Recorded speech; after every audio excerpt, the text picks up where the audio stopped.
Kita awali dengan informasi pertama. Saudara Polda Aceh melalui bidang profesi dan pengamanan Bitpropam menggelar razia masker bagi seluruh jajaran personil Polda Aceh.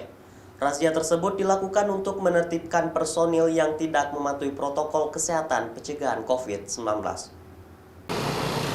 Personel BID Propam Polda Aceh memeriksa satu persatu anggota Polda Aceh apakah mereka menggunakan masker atau tidak.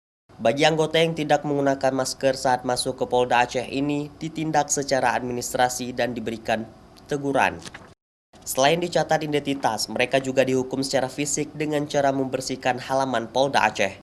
Menurut Kabid Humas Polda Aceh, Kombes Pol Eri Apriyono, razia masker yang dilakukan internal Polda Aceh tersebut untuk menertibkan personil yang abai mematuhi protokol kesehatan pencegahan COVID-19.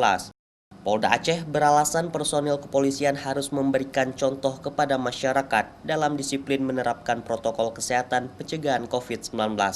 Jadi sasaran kita yang tidak sesuai dengan protokol kesehatan, baik yang tidak menggunakan masker, mungkin tidak menggunakan lengan panjang, mungkin juga dia tidak menggunakan tidak sesuai dengan protokol kesehatan, itu yang sasaran kita utama, terutama masker. Yang kelihatan kita pakai anggota ini harus jadi contoh, karena polisi ini sebagai pelayan publik, kita jadi contoh dari masyarakat, kita juga mengedukasi, kita juga harus memberikan contoh. Sementara itu, personil BID Propam Polda Aceh mencatat ada 18 orang personil Polda Aceh yang tidak menggunakan masker saat dilakukan razia, baik personil yang mengendarai roda 2 maupun yang menggunakan roda 4.